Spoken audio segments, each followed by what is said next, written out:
So, Kleblaw, we have been studying the humans for some time.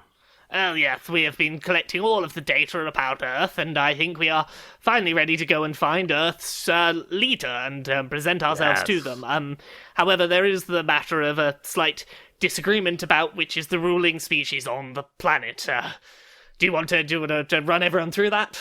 Well, some of them are more profuse than others, certainly. There are many of the humans. Also, there are a good number of tardigrades, an awful lot of chickens, a surprising number of those, in fact. And then, of course, there's the dogs, an awful lot of dogs. Many different species thereof, yes. Indeed, and I think we all started with the assumption that the humans were the dominant ruling species we should be reaching out to, but then we realised, certainly the noisiest. Yes, indeed, but we realised that can't be the case because, they seem to be subservient to at least two warring factions of other creature, and you don't pledge subservience unless they're a higher form of being, I would suppose. Well, exactly. The cats seem to have them wrapped around their paws. Oh, indeed. However, the dogs do have the advantage of getting the humans to literally pick up their feces.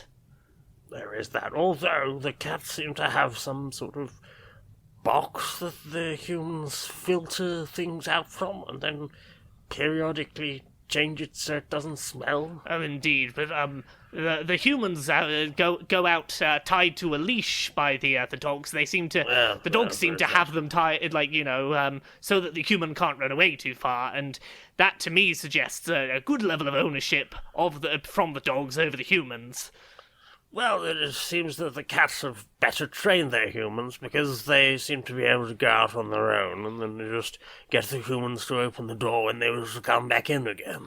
Oh, indeed. All they have to do is give a little bit of a shout and the humans come running. Yes, exactly. They very well managed to manipulate having their vocalizations trigger something in the human brain that is supposed to respond to one of the human young crying, and at that point, a little bit of a meow, and the human brain goes, "Oh, I must do everything for you," and that seems very, very in control. And they don't purr for each other. They just do it to try and inspire the humans to do things for them. Oh, indeed. So, very cunning, very cunning. I think we may have a solution. I think we send one delegate of ours to speak with the leader of the cats and one to speak with the leader of the dogs. And just to hedge our bets, we'll send one to go talk with the tortoise leader because they're slow. They're clearly in no rush. That probably means that they've got all their shit sorted already. They are certainly one of the longest-lived species amongst all of the Earth creatures. I think that some of them might actually be invincible. Oh, goodness. Right, well, I think that about wraps it up. To Earth!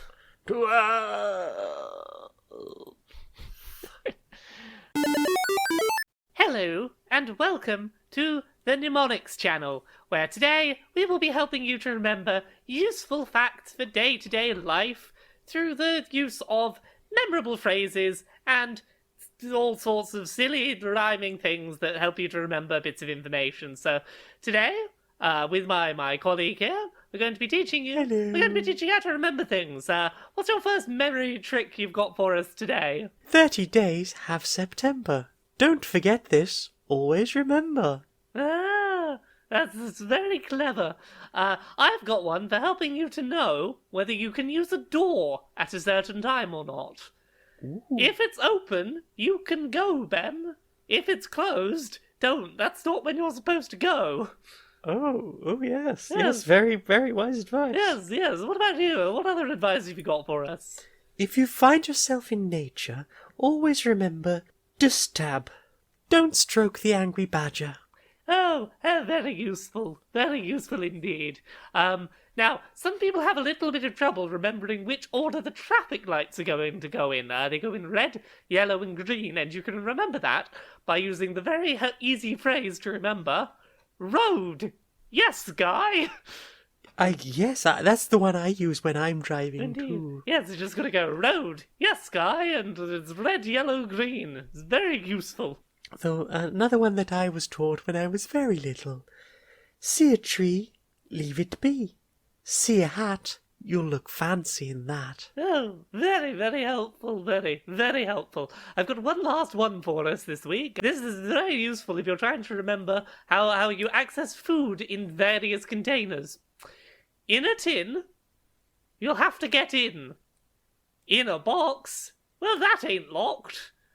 In a tube, oh, don't be rude. One should never attempt to eat an inner tube, of course. Oh, indeed. Any food out of a tube is just not the food you should be eating. That's very rude. Now, thank you very much. We'll have more fun, memorable facts for you again next week through the mnemonics. Thank you. Bye. Bye. Hi there, and welcome to the shopping channel. Now, today on the Getting Your Kids Out of Bed in the Morning hour, we've got some very special products. Jeannie, why don't you tell us what's the first product we've got here? Well, first up today, we have the Red Bull Face Splash Alarm. This alarm clock has a dispenser that goes above your teenager's face, and when it's time for them to wake up, Red Bull pours down on their face, and the caffeine just gets them right up and buzzing. That's great. You know, a lot of taurine, a lot of caffeine. I believe there's a little bit of ginseng in there. You know, really get them spiced up first thing in the morning. Exactly, and it gives them just enough pep to get out of bed, but by the time they get to their first lesson, they'll be sleepy and out of it, just like every other teenager. It'll be fine. Nice. And what's the next product we got up here? Well, next alarm we have is the fake advert that plays for a cool new video game alarm.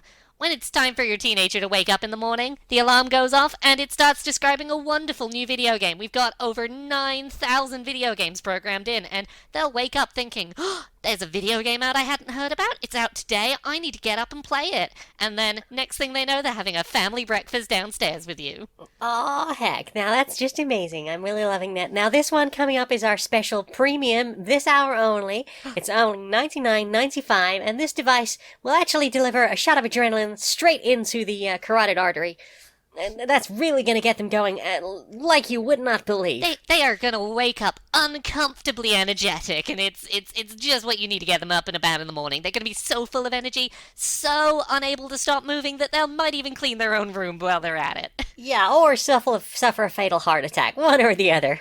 Well, either way, it stops them getting in your hair for the day. Absolutely. Well, thank you so much for joining us on the shopping channel. Oh, wait, before we're done, I found out we have one final product. Surprise edition. Oh, go on and tell. We have a new alarm clock that you record your own voice, and here's what it's going to do. When your teenager needs to get out of bed in the morning, it will play your voice saying, "We found what you hid under your bed."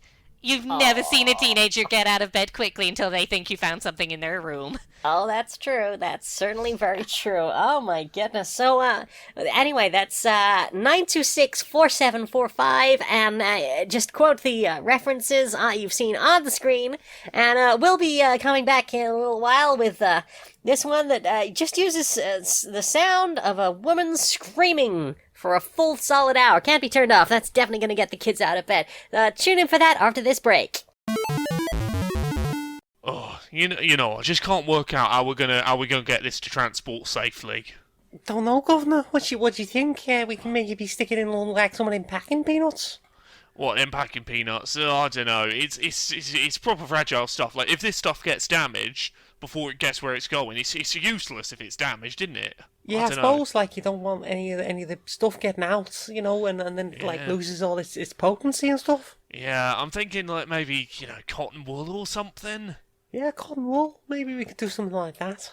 I don't know. Maybe we just put it in the boxes and we just put fragile on the side. Like, I don't know. If only we had some good way to package this stuff up so that it didn't get damaged in transit. Some kind of substance that would help us to do that transporting. Do you think we could maybe try like some of that like the quantum levitation stuff, like super cool substances? We'll just float it over the other thing, and it just floats slightly above the other one. Oh, I like that. I like your thinking, but the problem is I don't know that we've got the infrastructure to do that. The old transport there. Like, I'm wondering if even we maybe just send someone to carry it by hand, because that's the best way to not damage something so intentionally fragile. Yeah, but what if someone bumps into them or something, like attacks them with like a polearm or a halberd or something? Oh, I don't know. you know what? Maybe we are just living in a world where there is no product that exists that can help us to safely transport this bubble wrap to its end destination. Say hey hey.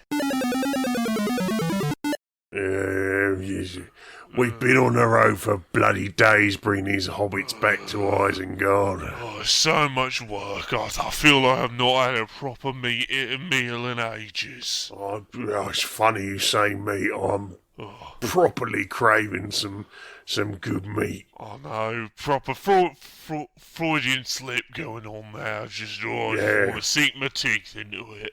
Yeah, oh goodness, I'd kill for some really good meat, you know, something I can really get more teeth into.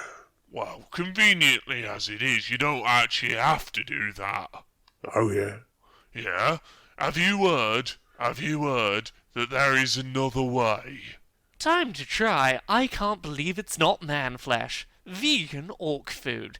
It tastes just as good as the real thing, and if you wiggle it around, it even seems like it's putting up a fight. It jiggles like real human.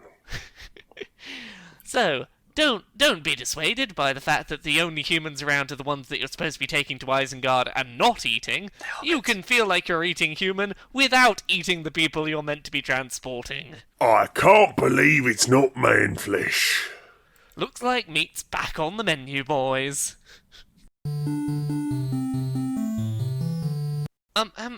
Excuse me, what, there's a really long line here. What is the line for? You don't ask about the queue.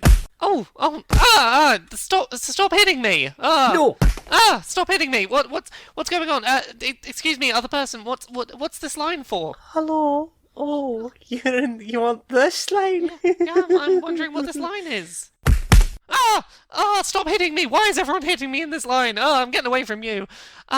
Excuse me. I keep being hit when I come down this line. What is this line? Being hit out of here. Yeah. Oh no!